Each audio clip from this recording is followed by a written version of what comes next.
Olá, está no ar mais uma edição do Sala de Aula na TV. Nessa temporada, você acompanha discussões sobre tecnologia e sociedade. As reflexões fizeram parte da disciplina A Representação do Discurso Tecnológico nos Filmes de Hollywood, ministrada pelo professor Francisco Machado Filho no mestrado em Mídia e Tecnologia, do programa de pós-graduação da FAAC, no campus de Bauru. O programa foi gravado em outubro de 2020, com os convidados à distância, seguindo as normas e protocolos sanitários no enfrentamento da pandemia do novo coronavírus.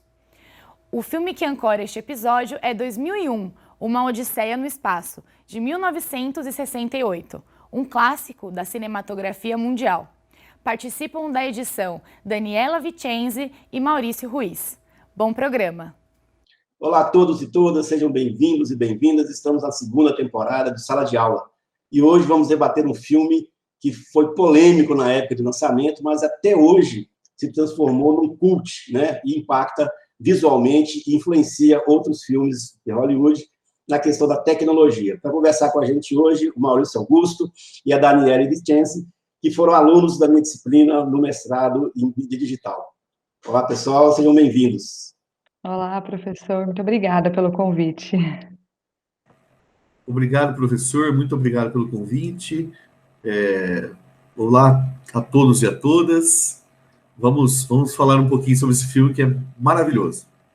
Então, para tirar o suspense, vamos assistir um pequeno trailer do filme. 18 months ago, the first evidence of intelligent life off the Earth was discovered. Its origin and purpose still a total mystery.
Bom, pessoal, esse filme foi um filme clássico do Stanley Kubrick, né, que impactou visualmente na época e que foi base aí, e é base até hoje para muitos filmes de ficção científica, né, que trabalham a tecnologia.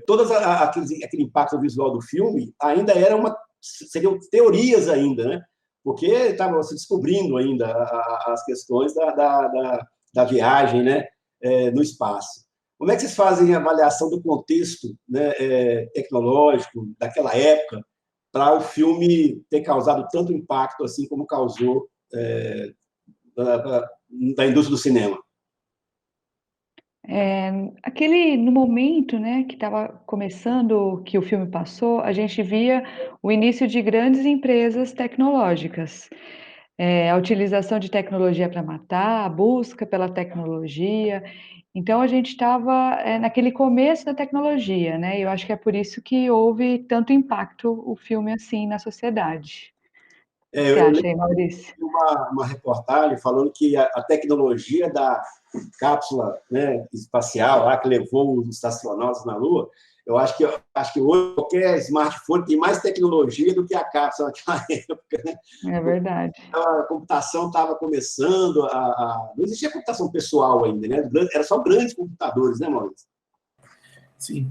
E uma coisa legal para pensarmos é que desde aquela época já existia preocupação com a inteligência artificial, a discussão sobre isso, até onde as máquinas evoluiriam, até onde as máquinas teriam autonomia de pensamento. E no filme O Computador Hall 9000, E o engraçado é que ele se apresenta como infalível, como perfeito, e isso nós verificamos muito isso, a propaganda do pensamento racional. O pensamento racional é infalível, as técnicas racionais são infalíveis.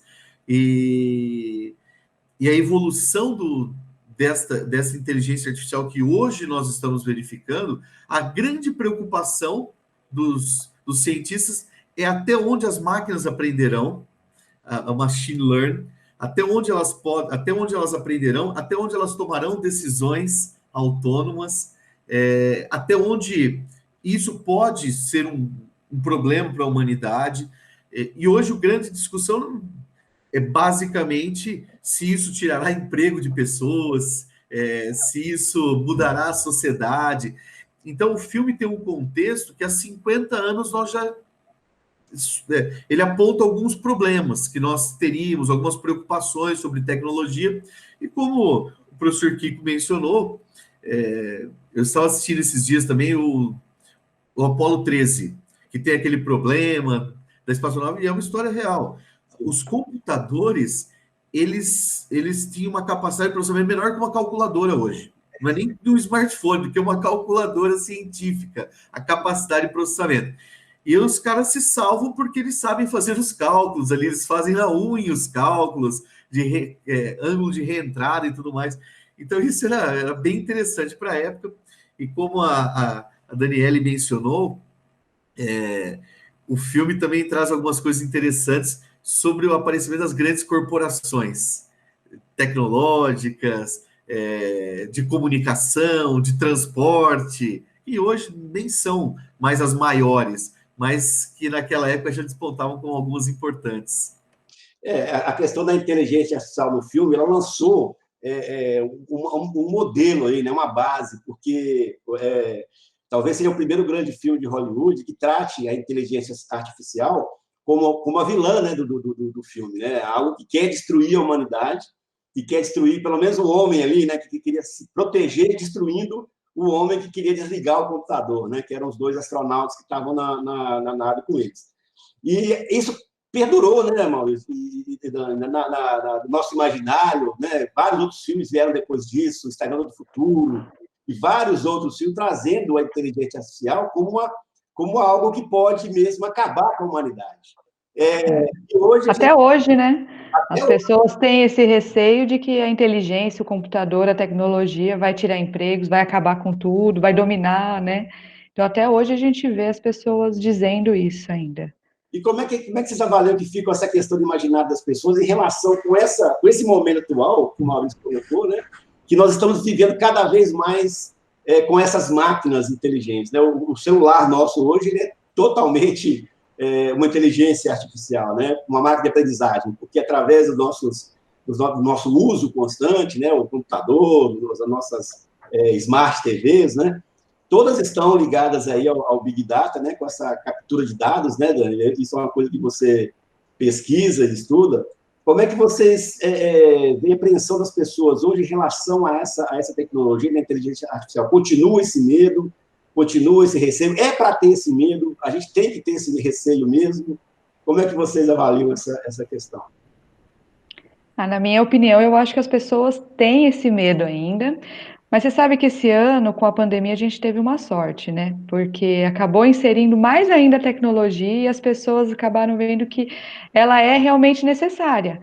Então, as pessoas que não tinham contato com a tecnologia estão precisando ter, porque agora tudo é online, né? A gente não consegue ir até os lugares.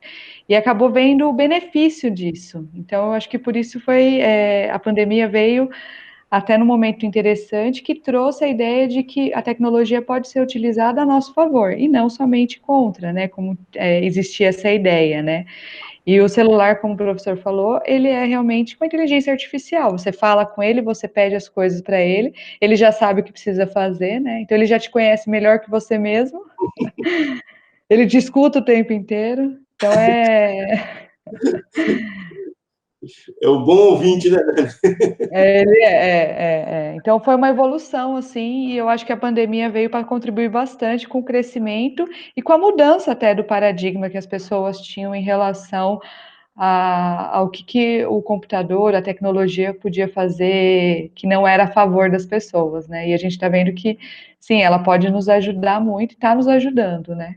Dani, mas essa questão da captura dos nossos dados, né, dessa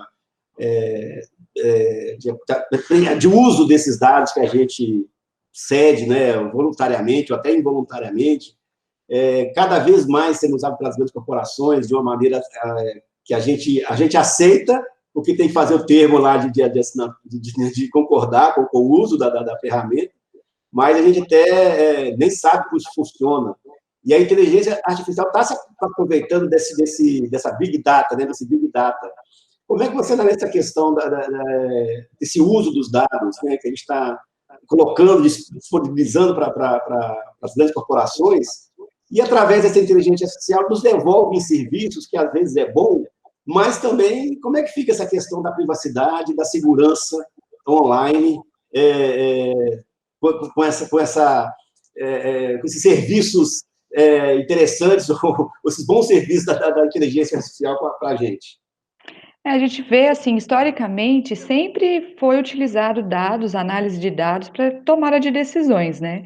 E aí a tecnologia veio nos favorecer porque agora ele consegue analisar uma grande quantidade de dados, né? Então, antes a gente tinha aqueles dados, poucos dados sendo analisados, agora não, a gente consegue. E aí, ainda em conjunto com isso, as pessoas acabam disponibilizando esses dados, vamos dizer, involuntariamente, porque é em troca sempre de alguma coisa, né? Então, por exemplo, eu coloco meus dados no Facebook em troca de um perfil, de ter acesso, de estar na rede, de conseguir me comunicar com outras pessoas. Em contrapartida, esses dados são utilizados para que tomem decisões importantes, né? E isso pode mudar, mudar até destino de nações, por exemplo, através desses dados que são processados, né? Então, é uma quantidade, assim, hoje um dado, ele está valendo muito mais do que o petróleo, por exemplo, porque você consegue tomar decisões realmente assertivas, né, que antes não era possível. E aí, em contrapartida, tem a privacidade da pessoa, a gente aceita, mas será que a gente sabe o que nós estamos aceitando, né? Então, agora, em agosto, entrou em vigor a LGPD, que vai nos ajudar um pouco, vai garantir um pouco a nossa segurança, a nossa privacidade, porque existem alguns deveres, algumas coisas que precisam ser feitas pelas empresas para que eles possam utilizar esses dados, né? Então, acho que a gente tem a ganhar aí com a entrada da lei. Maurício, você como advogado, homem do direito, como é que você faz essa análise aí do uso dos dados junto com a inteligência artificial, que virou uma ferramenta poderosíssima, né, para as grandes corporações? Sim. E para ajudar as corporações ainda, professor, nós temos o aumento do armazenamento desses dados em nuvens, que pertencem às próprias instituições. Então, além digamos, da espionagem, da verificação dos dados, nós estamos voluntariamente colocando esses dados nos servidores deles, que é o armazenamento nas nuvens, né? Os clouds por aí. Então, isso facilita até o serviço deles. A Lei Geral de Proteção de Dados, como a Daniele mencionou, ela surgiu, mas ela foi criada há 1 ano e meio, 2 anos atrás. O Brasil teve todo o tempo do mundo para se preparar. E ela entra em vigor tropeçando em agosto. E a autoridade que verificaria isso, o órgão que verificará quem pode tratar os dados, quem violou não foi criado ainda. Então, ou seja, por enquanto nós temos uma lei que não tem uma punição, porque não tem uma instituição que verificará isso, quem violou as regras da Lei Geral de Proteção de Dados, quem não violou. E uma coisa importante que nós precisamos ficar atentos é que todos os grandes aplicativos, todos os grandes servidores, os grandes programas já colocaram uma atualização nos termos de uso. E as pessoas não estão lendo. Então, as pessoas, a Lei Geral de Proteção de Dados, ela protege as pessoas que não dão o consentimento. Mas para continuar usando o WhatsApp, o Facebook, todo mundo teve que clicar, concordo com a atualização dos termos. E nós estamos autorizando, quando atualizamos e concordamos com a atualização dos termos de uso, nós estamos concordando com o tratamento de dados. E com o armazenamento desses dados, né? Exato, o armazenamento e tratamento, a análise dos dados. A única coisa que eu achei bem interessante nessa lei é que ela não pode mais, ela bloqueou a transferência desses dados a outras instituições. Então, acabou aquela transferência, olha, eu sou um banco, eu vou transferir para um plano de saúde os dados que eu tenho desses clientes, enfim, esses dados do meu portfólio. Isso foi interessante. E uma coisa curiosa sobre inteligência artificial. Hoje, o celular, o relógio, o smartwatch, o computador, todo mundo sabe o que eu tenho que fazer já. Eu saio de casa, de repente o relógio avisa, olha, o seu trajeto até o escritório vai demorar 6 minutos. O melhor trajeto é esse, não vá... Praticamente ele fala, não vá pelo seu caminho comum, mude sua rota, porque aqui está congestionado. Isto é algo assustador, mas é algo que nós precisamos nos acostumar, ou nós temos que nos prevenir. Desabilitar o localizador do GPS no celular, e aí nós retroagiríamos muito em termos tecnológicos. Nós não vamos mais usar o GPS no carro, não vamos mais usar o Waze no celular, não vamos mais usar nada. Eu acho, na minha opinião, que a inteligência artificial, ela está a relação da inteligência artificial com a sociedade está naquela fase de adaptação. Nós ainda temos medo, mas que ela ajuda e muito, e ajudará e muito. Hoje o mercado financeiro, bolsa de valores, a grande maioria dos operadores trabalham com inteligência artificial. Eles conseguem ler dezenas de milhares de pontos, de fatos, de elementos, de significados daquele posicionamento e dão um posicionamento real muito mais rápido do que um ser humano. Isso ajuda? Pode ajudar. A medicina, nós temos diagnósticos, a própria percepção da educação está mudando. A inteligência artificial, na minha opinião, ela vem apenas para ajudar. E só fazer um último comentário sobre essa questão da inteligência artificial. Esses dias nós estávamos numa roda de bate-papo dentro da própria OAB, conversando sobre a influência da inteligência artificial na extinção de alguns empregos. Olha, daqui a pouco não vai ter mais o funcionário público que faria isso, daqui a pouco os advogados desaparecerão. Eu acredito que isso nunca vai acontecer. Por quê? O ser humano, ele gosta de ser atendido por outro ser humano. Por quê? Só um ser humano para ter sentimentos, para perceber algumas características do outro ser humano. E de mais a mais, nós podemos reproduzir o modelo da Revolução Industrial. As pessoas também acreditavam que as máquinas extinguiriam o emprego de todos. Diminuiu o número de empregos no primeiro momento, as pessoas se qualificaram e houve um reajuste natural da sociedade em empregos mais qualificados. Então, se pudesse prever um futuro da inteligência artificial, eu acho que seria o favorecimento à qualificação profissional das pessoas. As pessoas, algumas profissões realmente serão extintas, algumas funções realmente serão extintas, mas outras, com outra qualificação, de outra forma, outras profissões surgirão nesse aspecto. Então, nós não temos que ter medo da inteligência artificial, não. Ela é boa, ela pode nos ajudar e muito. Eu assisti um filme recentemente que faz um paralelo muito interessante com o 2001 Odisseia no Espaço. O filme chama Passageiros, né? É um filme recente, acho que ele é de 2 anos atrás, mas bem recente. E ele mostra a inteligência artificial de uma maneira totalmente diferente da que foi mostrada pelo filme do Stanley Kubrick. Lá, a inteligência artificial é uma máquina mesmo de aprendizagem, com toda a limitação, né, que essa máquina tem, que chega até um momento, ela não consegue, por mais inteligente que seja, ela não consegue resolver todas as questões. E o interessante é que esse filme se passa num futuro bem distante mesmo, na Terra, quando o homem já conseguiu fazer viagens interestelares mesmo, né? A viagem dura 190 anos, então estava todo mundo hibernando, ou seja, conseguimos resolver o problema da hibernação, mas a inteligência artificial ainda é simplesmente uma máquina de aprendizagem. Então, quem quiser fazer essa comparação do uso dessa inteligência como personagem, e até talvez preparando a gente, né, porque essa que é a representação que o cinema faz da tecnologia, né, ela cria esse senso comum, talvez seja essa a questão do filme, de mostrar, olha, a inteligência artificial não precisa ter medo dela, que ela vai sempre ter um limite. Ela não é aquela vilã, né, ao ponto de tentar matar o ser humano. Mas ela é uma máquina de aprendizagem, ou seja, ela sempre vai ter uma limitação, porque o próprio homem tem um limite. Por mais que exista um algoritmo capaz de criar outro algoritmo, como é que está acontecendo agora, né, com essas máquinas de aprendizagem, que as máquinas estão se autoprogramando, eu também não sei, também não acredito que a gente chegue num momento que a gente vê também em alguns filmes, com robôs ou androides totalmente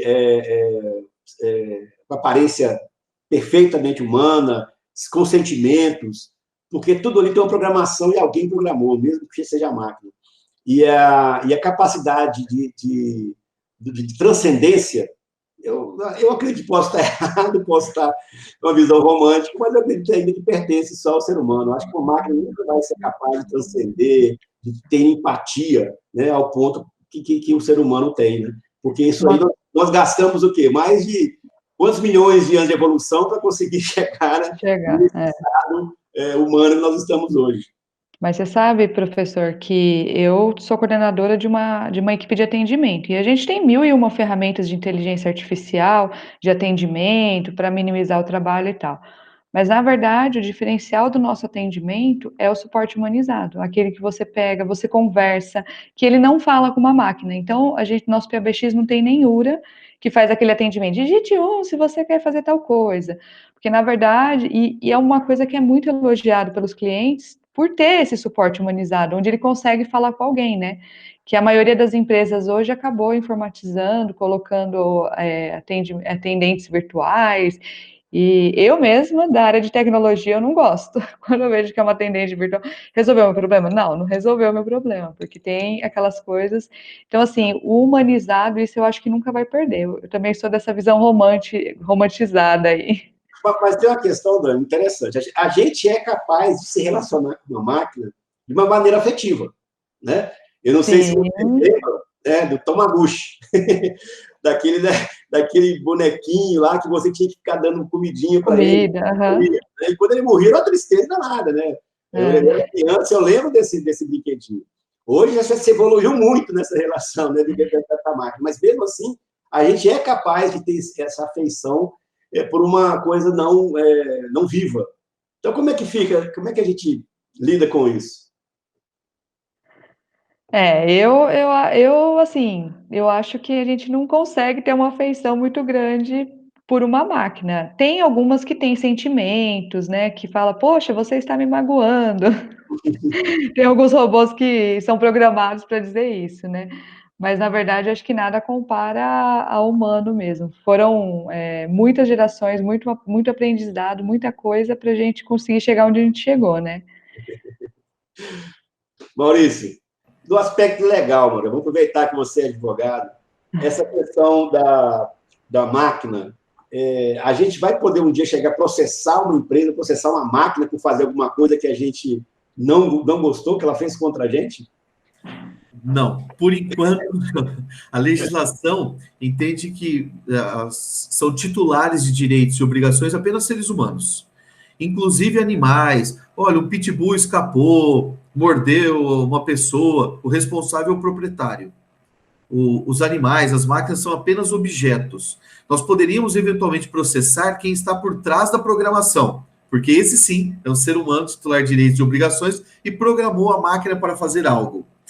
Possibilitou. Mas a máquina aprendeu sozinha, ela desenvolveu um novo algoritmo, uma nova programação e matou alguém.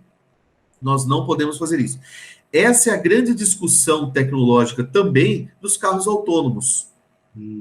Por isso os carros autônomos estão em teste. Hoje nós já teríamos tecnologia para colocá-los em uso, mas a questão é, apenas quando nós tivermos uma certeza, uma garantia que o sistema é seguro, 100% seguro, eles serão colocados em uso. Por quê? Porque não existe um responsável. Quem programou se torna o responsável por isso. E uma coisa interessante nesse aspecto, nós já temos, até semana passada nós tivemos uma palestra sobre isso na OAB também, e fizemos uma mesa redonda de discussões após a palestra, dos contratos inteligentes, smart contracts. O que são esses contratos inteligentes? É uma programação, é um pacto entre as pessoas, mas nada mais do que um programa. Que caso se realize, caso ocorra uma situação, aquele contrato passa a valer. Então, o contrato, através da programação, ele vale ou não, de acordo com vários parâmetros. Então, é uma máquina, você cria um contrato, mas é sempre o ser humano que delimita os contratos. Um exemplo disso são os robôs que atuam na Bolsa de Valores. Nós podemos cadastrar os parâmetros de compra e venda de determinadas ações, o robô automaticamente chega num determinado valor mínimo, perdi tanto, vou realizar a venda ou realizar a compra disso. É um contrato eletrônico. Você entra, cadastra o contrato e, independente da vontade humana, ele se realizará. Então, o humano não dá mais o enter, mas ele programou quais situações aquele enter seria dado e já faz um pré-enter, o pré-aceite eletrônico. Mas hoje a legislação ainda não aceita isso. Eu vi vídeos na internet que as pessoas estão testando drone com armas. Colocam armas de fogo no drone, o drone se aproxima e uma precisão muito boa. Quem é o responsável por isso? Quem está pilotando o drone. Então, mas por enquanto a legislação ainda não prevê essa questão. E falando em legislação, professor, nós temos agora um crescimento muito grande da valoração dos bens imateriais. Quanto vale um site, quanto vale um aplicativo, quanto vale uma inovação tecnológica. Então, o direito já está valorando isso, já começa a valorar. Olha, o site tem tantos milhões de acesso, ele tem que valer alguma coisa. De repente, o servidor derrubou o site, ficou um dia fora do ar. Quanto isso é monetizado? Então, já existe essa valoração da tecnologia, dos sistemas. Então, isso, o direito está avançando. Mas o direito dentro das ciências sociais, ciências humanas, ele sempre é o mais conservador, porque ele lida com regras de conduta humana. Então, ele sempre evolui um pouquinho mais devagar do que a evolução tecnológica. Essa sim é mais rápida, e o direito sempre vem atrás regulando essas situações. Mas eu acho que já nós teremos novas legislações sobre o tema. Uma frase que você falou anteriormente, que exemplifica muito bem essa questão. Nós estamos no início dessa questão tecnológica, né? Nós estamos no início dessa revolução tecnológica. Apesar de nós estarmos muito mais avançados do que alguns anos atrás, ainda estamos no início do que virá, né? E esse momento de incerteza, de transição, ele gera muita receio, apreensão, medo, e a falta de legislação, ela é natural mesmo, né? A própria universidade, a gente não consegue acompanhar a tecnologia que está disponível nos nossos cursos, nas nossas projetos pedagógicos, porque é muito rápido e cada vez mais rápido, né? Eu acho que a grande essência do momento que nós estamos vivendo é essa velocidade da transformação das coisas, né? Nós estamos com gerações distintas, convivendo com as mesmas ferramentas tecnológicas e fazendo usos diferentes dessas ferramentas tecnológicas, né? E isso gera conflitos, como sempre. Espero que as novas guerras sejam também no espaço virtual e menos no espaço físico, né? Morra menos gente em guerra, né? Se trave mais com virtuais, né? Talvez seria mais melhor para o ser humano. Professor, só para ilustrarmos como o direito sempre ele tem um certo delay. Vou citar dois exemplos, por exemplo. Vou citar três exemplos sobre isso. A lei do divórcio surgiu no Brasil em 1977 apenas. Antes de 77 não existia divórcio no Brasil. Isso na Europa, nós estamos falando da década de 20, década de 30, já existiu o divórcio como extinção do casamento, a possibilidade de contrair novo matrimônio, enfim. Isso na Espanha, por exemplo, na década de 20. No Brasil chegou em 77. O Marco Civil da Internet, regulamentando tudo isso, nós estamos falando da década de 10, 2010 agora, entre 10 e 20, surgiram várias leis tratando o Marco Civil da Internet, regulamentação de uso de tecnologias e tudo mais. E, principalmente, uma situação social, o casamento homoafetivo. Surgiu recente, nós estamos falando de poucos anos atrás, que surgiu essa regulamentação de um problema social que já existia há muitos e muitos e muitos anos, muitas décadas, sem solução pela legislação, sem solução pelo direito. Então, é natural que essa regulamentação tecnológica também demore um pouquinho mais, esses ajustes. Por quê? Como o senhor mencionou muito bem, nós estamos no início disso, e nós não sabemos qual caminho a sociedade seguirá ainda.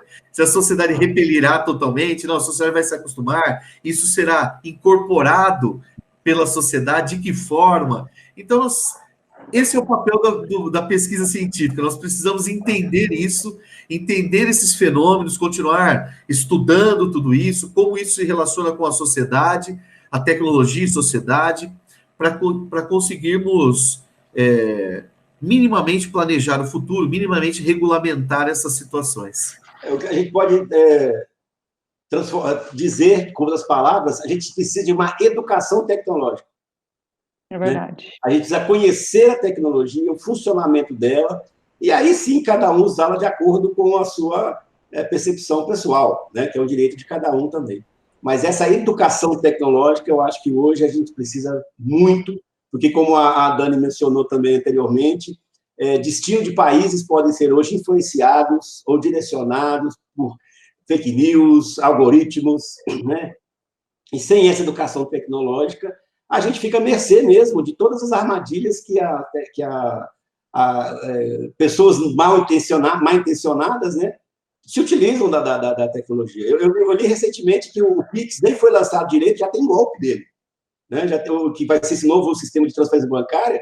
Mal ele nem começou, que vai começar em 16 de novembro, mas já tem golpe. Então, essa educação passa a ser mesmo uma necessidade urgente, né, para a gente poder lidar com essas novas ferramentas, né, e principalmente no ambiente sem legislação, né, Maurício? Isso aí, e com a possibilidade de captação de dados, como a Dani menciona e atua, né, porque realmente isso acaba nos assustando bastante. Eu acho que, inclusive, tem que ser matéria agora básica, né, nas escolas, né? Então, as crianças já saírem com esse conhecimento, porque a gente vê que ninguém conhece, né? Então, e isso vem de tempos. Eu lembro na época que eu fazia faculdade que era muito comum aquele lá, envie este e-mail para 50 pessoas e receberá R$10. Aí todo mundo enviava, né? E não recebia nada. E hoje é outro tipo de golpes que acontecem, mas hoje eu vejo no WhatsApp isso acontecendo, mas assim, as pessoas não conseguem perceber que esse ato que elas estão fazendo pode causar alguns danos, né? E que elas não vão receber realmente aquilo que está sendo prometido, né? Então, eu acho que o professor falou tudo, a educação tecnológica é o que está faltando aí para todo mundo. Bom, pessoal, infelizmente, televisão tem um tempo, tem um limite, e a gente atingiu esse limite, mas foi muito bom revê-los, né? Principalmente. Nós estamos em outubro de 2020, no momento de pandemia, por isso estamos fazendo a temporada desse programa desse formato virtual, né? Respeitando as restrições sanitárias. E provavelmente você que está nos assistindo agora já é 2021, né? Esse programa está a previsão dele entrar em 2021. Não saberemos como estaremos aí em fevereiro ou março de 2021, mas esperamos que estejamos melhor do que estamos hoje, né? Então, Maurício, Daniela, muito obrigado pela presença de vocês, pela participação no programa. Foi um bate-papo muito legal e espero que vocês em casa tenham assimilado a importância desse conteúdo, dessa discussão, né? Então, eu agradeço muito mesmo a presença de vocês. Muito obrigada, viu, professor, pelo convite, por estarmos aqui compartilhando, trocando um pouco de ideias, que é um aprendizado mútuo, né? É sempre interessante a gente rever amigos e conversar um pouquinho. Muito obrigado, professor. Obrigado, Dani, por compartilhar esse momento, esse bate-papo. E fica, eu acho que a mensagem final foi o que o professor Kiko mencionou. Nós precisamos de educação, em todos os aspectos, tecnológica, mas em todos os aspectos. É só isso, eu acho que esse é o caminho para conseguirmos virar o jogo em algumas situações, alguns problemas. E muito obrigado pelo convite também, professor. Até a próxima. Até a próxima. Tchau, pessoal. Um abraço.